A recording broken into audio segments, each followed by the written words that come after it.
आप सभी का हमारी उपनिषद स्वाध्याय की कक्षा में एक बार पुनः स्वागत है। जैसे कि हम इन कक्षाओं में उपनिषदों का स्वाध्याय कर रहे हैं, इसी क्रम में आज की कक्षा जो कि केनोपनिषद के स्वाध्याय की है, हम लोगों ने विगत कक्षाओं में जानने का प्रयास किया कि वो ऐसा कौन सा तत्व है जिसके कारण हमारी इंद्रियां, हमारा मन, हमारा प्राण विभिन्न विभिन्न क्रियाओं को करने में सक्षम है। इस शिष्य की जिज्ञासा पर गुरु उसको समझाने का प्रयास करते हैं संकेत के माध्यम से कि जिसके कारण ये कानों में सुनने की शक्ति है, जिसके कारण नेत्रों में देखने की शक्ति है, जिस कारण से वाणी में बोलने का सामर्थ्य है, तो ये सभी जो हमारी इंद्रियां हैं, मन है, प्राण है, इन आदि जो हमारे साधन हैं, उन सभी साधनों को जो कार्य कराने की शक्ति प्रदान कर रहा है, वही परब्रह्म पुरुषोत्तम है, वही परमात्मा है। ऐसा संकेत के माध्यम से हमको समझाने का प्रयास किया है। इसी क्रम में पुनः जो गुरु हैं वो शिष्य को व्याख्यात करके अर्थात उसको एक अच्छी प्रकार से पुनः समझाने का प्रयास कर रहे हैं कि वो कौन सी शक्ति है, अर्थात ब्रह्म का जो वास्तविक स्वरूप है वह क्या है, उस परमात्मा का वास्तविक स्वरूप क्या है, उस चेतना का वास्तविक स्वरूप क्या है। आज के संसार में हम सिर्फ भौतिक पदार्थों तक सीमित रह गए हैं।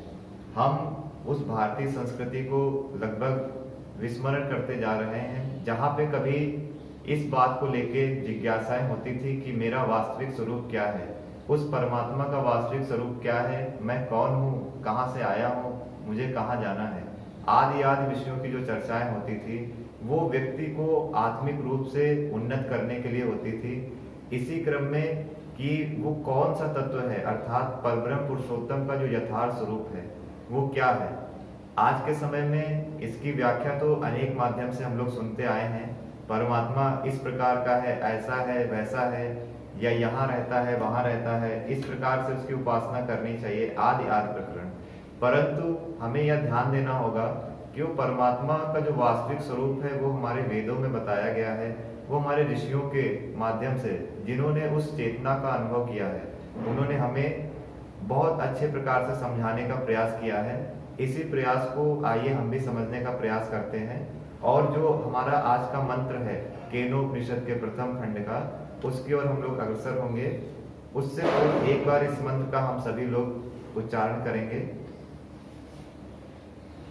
ओम यद वाचा न अभ्युदितम्, ओम यद वाचा न अभ्युदितम्, येन वाग अभ्युदते, येन वाग अभ्युद्यते, तदेव ब्रह्म त्वं विद्धि, तदेव ब्रह्म त्वं विद्धि। नेदं यदिदम् उपासते, नेदं यदिदम् उपासते, यद् वाचा न अभ्युदितम्, यद् वाचा न अभ्युदितम्, येन वाक् अभ्युद्यते, येन वाग अभ्युद्यते, तदेव ब्रह्म त्वं विद्धि, तदेव ब्रह्म त्वं विद्धि। नेदं यदिदम् उपासते। नेदं यदिदम् उपासते। इस मंत्र के माध्यम से बहुत ही अच्छे प्रकार से उस गूढ़ रहस्य को, तत्व को हमको समझाने का प्रयास किया जा रहा है कि वो वास्तव में परमात्मा क्या है, उसका स्वरूप कैसा है, और जो स्वरूप हमने अब तक समझा है उसका क्या वो वास्तविक स्वरूप वही है। तो आइए हम अपने से भी यह प्रश्न करें कि जो स्वरूप ऋषि हमें समझाने का प्रयास कर रहे हैं उससे हमें समझने का प्रयास करना है और अपने जीवन को एक यथार्थ स्वरूप से, अर्थात उस परमात्मा का जो यथार्थ स्वरूप है उसका हमें बोध होना चाहिए। क्योंकि यदि हमारे पास यथार्थ दृष्टि नहीं होगी जीवन के किसी भी मार्ग में, यदि हमें कोई निर्णय लेना है परंतु हम यथार्थता को नहीं समझ पा रहे हैं, तो वो निर्णय लेते हुए यदि वो निर्णय लेने की प्रक्रिया सही भी है परंतु उसका जो परिणाम है वो उचित ना होगा। तो इसलिए कोई भी निर्णय लेने से पूर्व हम कई बार सोच विचार करते हैं, कई बार उसका तर्क वितर्क करते हैं, कई बार उस पर मंथन करते हैं। ठीक उसी प्रकार से आइए आज हम परमात्मा के उस यथार्थ स्वरूप को समझने का प्रयास कर रहे हैं। इसी क्रम में ऋषि कह रहे हैं कि यद वाचा न अभ्युदितम, जो वाणी, वाच अर्थात वाणी के द्वारा अभ्युदितम नहीं बतलाया गया है। यहाँ पे किसकी बात हो रही है? परब्रह्म परमात्मा की बात हो रही है। ऋषिगण समझा रहे हैं कि जो अर्थात परमात्मा वाणी के द्वारा नहीं बतलाया गया है। यद वाचा न अभ्युदितम, येन वाक् अभ्युदते, येन मतलब जिसकी वजह से या जिसके कारण, जिससे ये वाणी बोली जाती है, अर्थात ये वाणी बोलने में सक्षम है। जिसके द्वारा, जिस वाणी के द्वारा परमात्मा को नहीं बतलाया जा सकता, परंतु जिस की सहायता से यह वाणी बोलने में सक्षम है। ठीक है, ये अर्थ हो गया इसका। फिर जो दूसरी पंक्ति है उसमें उस ब्रह्म का जो यथार्थ तत्व है वो समझाया गया हमें इसको बहुत ध्यान से समझना होगा और अपने जीवन में इसको उतारने का प्रयास करना है।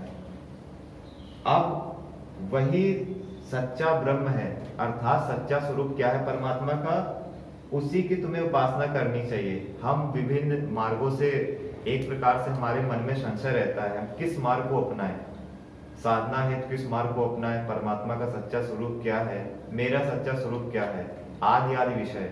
और आज के समय में जिनको ज्ञान नहीं होता है, परंतु जो अविद्या का आचरण करते हैं और वो घोर अंधकार में जाते हैं, ऐसा हमने पढ़ा है।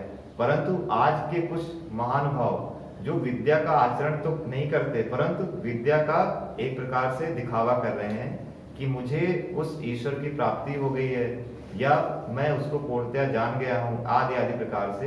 तो आज हमें उन सबकी ओर दृष्टि रखते हुए उस ब्रह्म के सच्चे स्वरूप को समझने का प्रयास करना है। तो इसमें बोला गया है कि वास्तविक ब्रह्म का स्वरूप क्या है, हमें किसको ब्रह्म समझना चाहिए, परमात्मा क्या है, इसे हम अपनी चेतना के स्तर से समझने का प्रयास कर रहे हैं। इसमें कहा गया है कि तदेव ब्रह्म तुम विद्धि नेदम यदिदम उपासते, यह ब्रह्म नहीं है, अर्थात इसके अलावा जो ब्रह्म की हम उपासना करते हैं वो ब्रह्म नहीं है। ब्रह्म क्या है? जो ब्रह्म तत्व वाणी से सर्वथा अतीत है। हम वाणी के माध्यम से उसका बखान कर ही नहीं सकते। जैसे हमने पिछली कक्षाओं में भी चर्चा की थी, उसी को विशद रूप में बताया गया है। अब वाणी के भी कई प्रकार बताए गए हैं हमारे शास्त्रों में, हमारी भारतीय संस्कृति में मुख्यतः 4 प्रकार की वाणी बताई गई है। परावाणी है, आपकी मध्यमा वाणी है। इस प्रकार से जो 4 प्रकार की वाणियां हैं हमारे शास्त्रों में, उसका अलग अलग स्थान है। वो उस विषय में ना चलते हुए कि वाणी का जो समस्त 4 प्रकार की वाणियां हैं हमारी भारतीय संस्कृति में, उसका विशेष स्थान है शरीर में, उनके चक्र निर्धारित हैं, उनकी जो महिमा है वो अलग है। कोई वाणी हमारी हृदय क्षेत्र से संबंधित है, कोई हमारी मूलाधार से संबंधित है, आदि आदि प्रकार से उसके अलग अलग विशेष महत्व हैं। तो ये जो इन सभी 4 प्रकार की वाणी के द्वारा भी जो बतलाए जाने में सक्षम नहीं है, वो ही वास्तविक ब्रह्म है।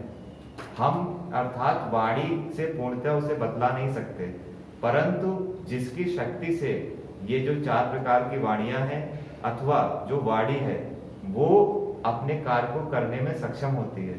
तो इसमें व्याख्या के रूप में ऋषिगण कह रहे हैं कि वाणी के द्वारा जो कुछ भी व्यक्त किया जा सकता है, समझने का प्रयास करेंगे हम लोग, तथा प्राकृत वाणी से बतलाए हुए जिस तत्व की उपासना की जाती है, प्राकृत वाणी से हम बताते हैं कि वो ऐसा है, परमात्मा ऐसा है, सच्चित आनंद है।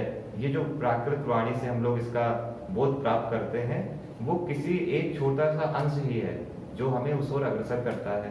परंतु जिस तत्व की उपासना की जाती है वह ब्रह्म वास्तविक स्वरूप नहीं है। हम वाणी से कहते रहते हैं कि वह परमात्मा सच्चित आनंद है, परंतु उसको अपने अनुभव के स्तर पर लाने के लिए हमें और अपनी चेतना का विकास करना होता है। तो इसी क्रम में आगे बोल रहे हैं ऋषि कि ब्रह्म तत्व वाणी से सर्वथा अतीत है। वो वाणी जो हमारी है हमारे पास में, उसमें सामर्थ्य इतना नहीं है कि वो ब्रह्म तत्व का वर्णन कर सके। उसके विषय में केवल इतना ही कहा जा सकता है कि जिसकी शक्ति के किसी अंश से वाणी में प्रकाशित होने और बोलने की शक्ति आई है, अर्थात जो वाणी में शक्ति है वो भी उसी परमात्मा की कृपा से आई हुई है। वाणी में इतना सामर्थ्य नहीं है कि परमात्मा की पूरी महिमा का बखान कर सके। हम विभिन्न प्रकार की आरतियां करते हैं, विभिन्न प्रकार के हम जप करते हैं, वाणी के स्तर की बात कर रहे हैं हम लोग इस समय, विभिन्न विभिन्न प्रकार से उसको पुकारते हैं। वो एक पक्ष में ठीक है, उचित है, परंतु यहाँ पे ऋषिगण ये समझा रहे हैं कि उस वाणी में जो प्रार्थना करने की शक्ति है, उस वाणी में जो अपने भाव व्यक्त करने की शक्ति है, उस वाणी में जो शब्दों को कहने का सामर्थ्य है, उस वाणी में जो गायन का सामर्थ्य है, उस वाणी में जो ओजस्विता का सामर्थ्य है, उस वाणी में जो प्रखरता का सामर्थ्य है, आदि आदि प्रकार का जो सामर्थ्य है, उसको देने वाला कौन है? पर ब्रह्म परमात्मा अर्थात ब्रह्म। उसी ब्रह्म की शक्ति से वाणी अपने कार्य को करने में सक्षम हो रही है, और इस वाणी के द्वारा हम उसकी जितनी प्रार्थना करें उतनी कम है, अर्थात फिर भी हम उसके पूर्ण स्वरूप की प्रार्थना अर्थात उसका स्वरूप का बखान नहीं कर सकते। यदि जितनी भी प्रार्थनाएं विश्व में गाई जा रही हैं वाणी के माध्यम से, उस वाणी को जो सामर्थ्य प्रदान कर रहा है वो कौन है? वही ब्रह्म है। इसी में आगे कह रहे हैं ऋषिगण कि वाणी का भी जो ज्ञाता, प्रेरक और प्रवर्तक है वह ब्रह्म है। हम समझने का प्रयास करें, अपने भीतर उतरने का प्रयास करें, अपनी चेतना में स्थिर होने का प्रयास करें, फिर इस बात को समझें कि वाणी का जो ज्ञाता है अर्थात जो वाणी को जानने वाला है, और प्रेरक है जो उसमें प्रेरणा प्रदान करता है। कि आप लोग देख सकते हैं कि विभिन्न विभिन्न प्रकार की जो वाणियां के माध्यम से अर्थात वाणी के माध्यम से संसार में कुछ ऐसे प्रसिद्ध लोग भी हैं जिनकी वाणी सुप्रसिद्ध हुई है कि इस व्यक्ति की, इस अमुक व्यक्ति की वाणी में ये तेज है, ये प्रेरणा युक्त वाणी है, आदि आदि उदाहरण से हम समझ सकते हैं। तो उसके पीछे जो प्रेरणा देने वाला है, जो प्रेरक है, वो कौन है? परमपिता परमात्मा परमेश्वर है। हम देख सकते हैं जब छोटे बच्चे का जन्म होता है तो वो बोलने की कोशिश करता है, परंतु उसके शब्द स्पष्ट नहीं होते हैं। वो धीरे धीरे उसमें वो उस शक्ति का विकास होता है, उस इंद्रिय शक्ति का विकास होता है, तब जाके वो उसमें बोलने में सक्षम हो पाता है। तो इस प्रकार की जो प्रेरणा है वो देने वाला कौन है? परमपिता परमात्मा है। और हम एक उदाहरण से समझ सकते हैं कि जो व्यक्ति बोलने में असक्षम है, दिव्यांग है वाणी के स्तर से, उनमें सारे साधन होते हुए भी, उनमें जीवा भी है, तालु भी है, दंत भी है, जो भी भाषा प्रयोग में उचित सामग्रियां हैं सब है उनके पास, परंतु फिर भी वो शक्ति नहीं है, वो प्रेरणा नहीं है जिसके माध्यम से वो अपनी भावनाओं को व्यक्त कर सके। अब हम लोग दिन भर ना जाने कितने कितने रूप में लोगों से बातचीत करते हैं, वाणी का उपयोग करते हैं और अपने भावों का आदान प्रदान करते हैं एक दूसरे से।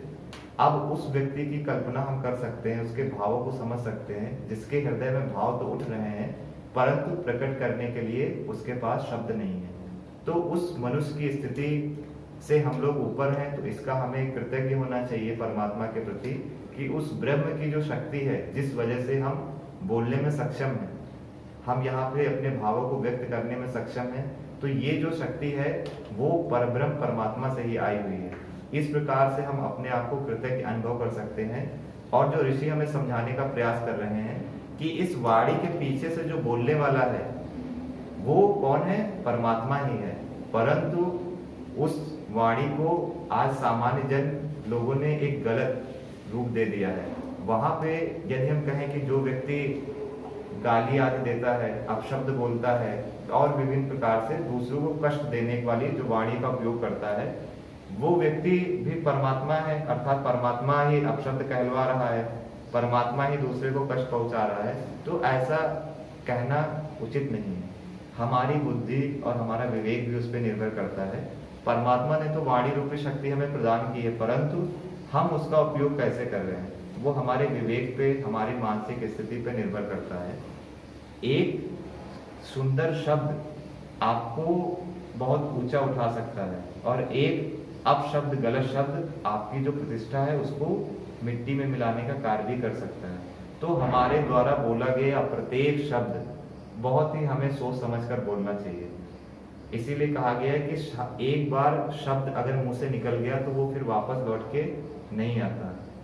इतना जो चोट लगता है, घाव होता है शरीर में अन्य माध्यम से, उससे कहीं ज्यादा जो घाव होता है वो हम वाणी अपने शब्दों के माध्यम से दूसरों में प्रेषित कर सकते हैं। अर्थात हमारे शब्दों के द्वारा जो घाव हो रहा है दूसरों को, उसका हमें बचने का प्रयास करना है, उसको हमें नहीं होने देना, उसको एक सही दिशा देनी है कि हमारे जो शब्द हों वो दूसरे के हृदय में उल्लास को उत्पन्न करें, दूसरों के हृदय में मिठास को उत्पन्न करें। हम कभी भी ऐसी वाणी का प्रयोग ना करें कि हमारे शब्दों से, हमारी वाणी से दूसरे का अहित हो रहा हो, उसको कष्ट पहुंच रहा हो, उसकी भावनाएं आहत हो रही हैं।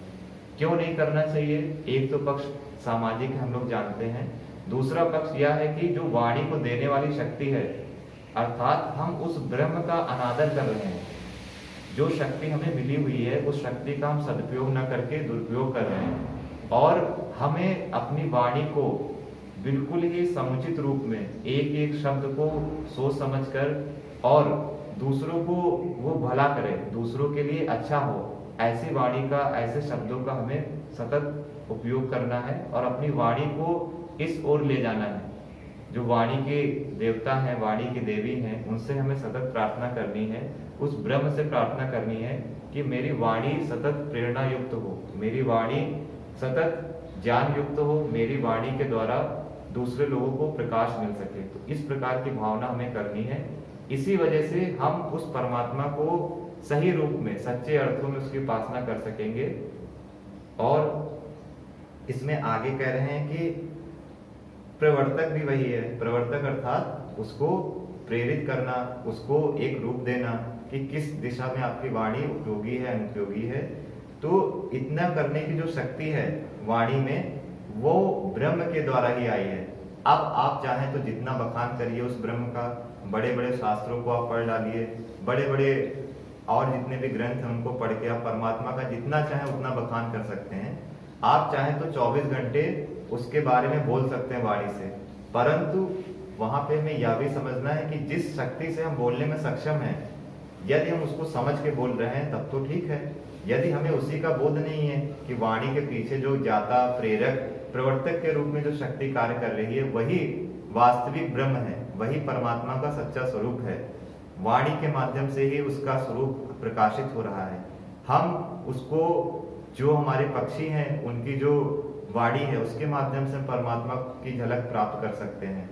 हम वो जो एक प्रकार से वनों से जो ध्वनि उत्पन्न हो रही है, उस ध्वनि, उस वाणी के माध्यम से परमात्मा का अनुभव कर सकते हैं। तो ये जो अलग अलग प्रकार की वाणियां सृष्टि से हमें सुनने में मिलती हैं, चाहे वो प्रातः काल की रश्मियां हो या रात्रि काल का जो चंद्रमा हो, उस समय जो स्वर एक प्रकार से पूरे वातावरण में गुंजित होता है, उसके माध्यम से हम उस ब्रह्म के स्वरूप को समझ सकते हैं।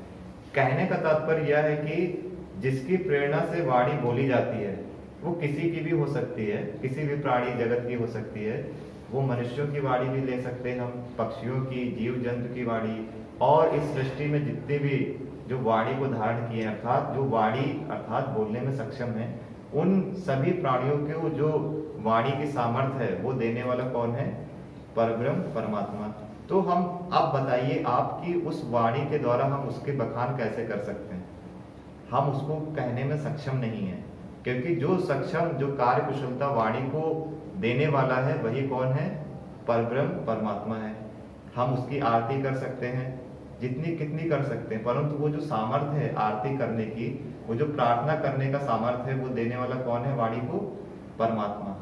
तो इसी क्रम में हम समझें कि जिसके द्वारा वाणी को बोलने में सामर्थ्य प्राप्त हो रहा है वही वास्तविक ब्रह्म है। उसके अलावा जिस ब्रह्म की हम उपासना कर रहे हैं या जिस रूप में कर रहे हैं वो एक प्रकार से अयथार्थ है, गलत है। तो वास्तविक ब्रह्म क्या है? वास्तविक ब्रह्म वही है। हम इसको समझने का प्रयास करें अपनी चेतना में कि जिसकी वजह से हम बोलने में सक्षम हैं। ठीक है, तो आज का जो मंत्र का सार है वो यही है कि वाणी जिसके माध्यम से प्रकाशित हो रही है, प्रेरित हो रही है, वो तत्व ही वास्तविक ब्रह्म है। अर्थात ब्रह्म के द्वारा ही वाणी अपने कार्य को करने में सक्षम है। हमें वाणी का किस प्रकार से उपयोग करना है, उसको किस दिशा में उसका समायोजन करना है, और अपनी वाणी को और उस वाणी के माध्यम से हम उस ब्रह्म की उपासना भी कर सकते हैं। उस ओर हमें अग्रसर होना है। इसी क्रम में कुछ भक्ति प्रार्थना के रूप में बोला गया है कि हमें अपने जीवन को किस रूप में जीना चाहिए, और उस जीवन को हमें सदैव परमात्मा से प्रार्थना करनी है कि अपने जीवन को हमें किस प्रकार से अच्छा बनाना है। इसीलिए एक भक्त परमात्मा से कह रहा है कि हे परमात्मा, मेरे जीवन में इन चीजों को धारण कराने की शक्ति प्रदान करो, मेरा जीवन इस प्रकार से हो। आइए कुछ पंक्तियां उस प्रार्थना की हम लोग श्रवण करते हैं और वैसे अपना जीवन बनाने का हम लोग प्रयास करेंगे। भगवन् त्वदीय भक्तिं स्वान्ते सदा भरेयम् वेदोक्त धर्म कार्यं नाक्तं दिनं विधेयम् संगा सदा सुधीनां सरणी च सज्जनानां सद्भावनाश्रितोऽहं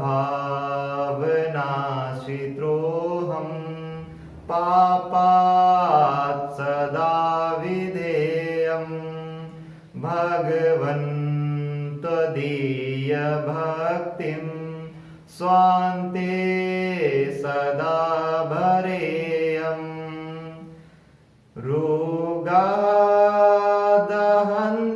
देहं प्रबला शरीरमध्ये ब्रह्मचर्यौषधं